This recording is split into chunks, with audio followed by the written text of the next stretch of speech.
What's up everyone, this is Focustial. Today we're checking out some awesome ways to use the Dart Goblin.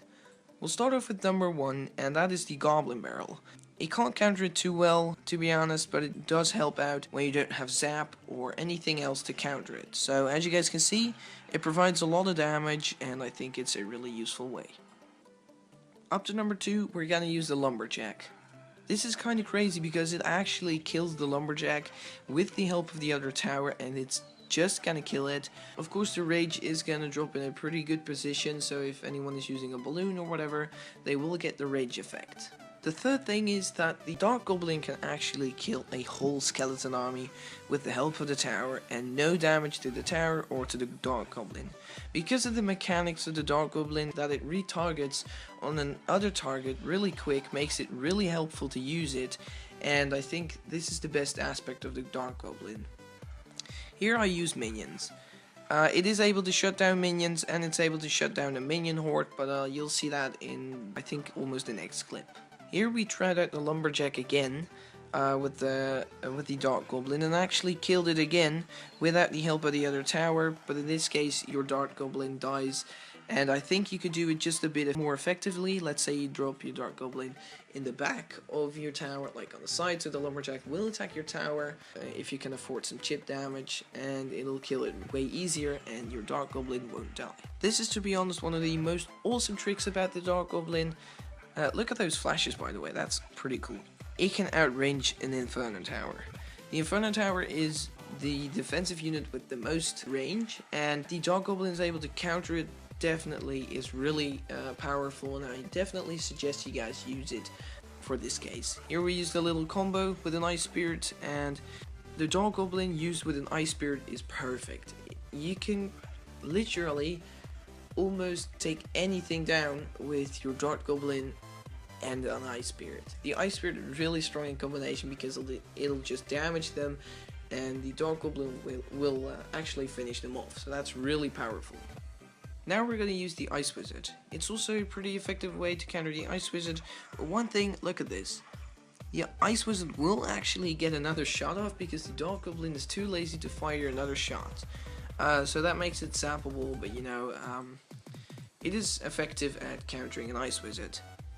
Next up, the Balloon. I think this is the most effective counter for the Balloon if it's on its own. Look at it, it can just easily shut down a balloon, and if placed correctly, you'll actually be able to avoid the splash damage of the balloon's bomb. So your Dark Goblin will actually get off some chip damage, around 500 damage. So that definitely makes a difference. Next up, Minion Horde. Obviously we did have a level 8 Dark Goblin because of the mirror, but we didn't think it was gonna matter too much. In this case we used an Ice Spirit. That's effective if you really don't want any damage to go to your tower. So that's just a little tip using the Ice Spirit.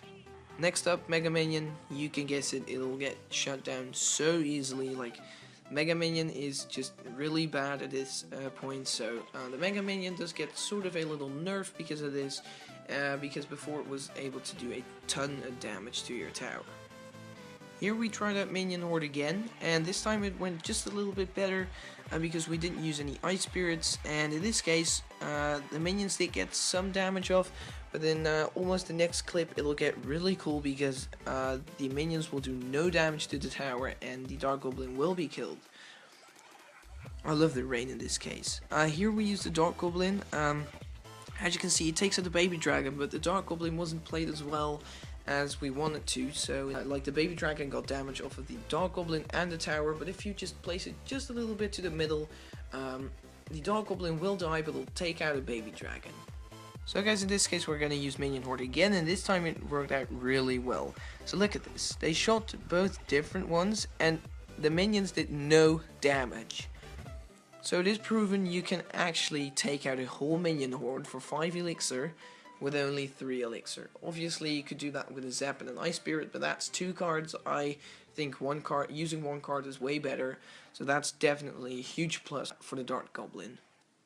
So in the end, these are definitely the weaknesses to the Dark Goblin. So the Dark Goblin can take these cards out the most efficient way, and I think the conclusions, we did just a few more tests, and the best came out, of course, Skeleton Army and Minion Horde, because I think they can really not be countered as easy when you don't have sap, and this is really something the Dark Goblin can definitely be useful when someone uses a sap bait deck or arrow fireball, you know.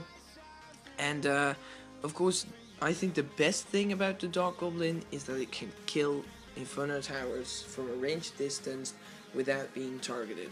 It can take out any defense it wants, and I think that is just really strong, because let's say someone deploys an Inferno Tower for your Golem, you can just take it out with your Dark Goblin, and I think that's so effective and so strong that this is definitely the best thing the Dark Goblin has to offer. So I hope you guys enjoyed. If you did, please leave a like and comment down below what you think is the best thing about the Dark Goblin. I hope you enjoyed this video, so thank you guys for watching. I hope I'll see you in the next video.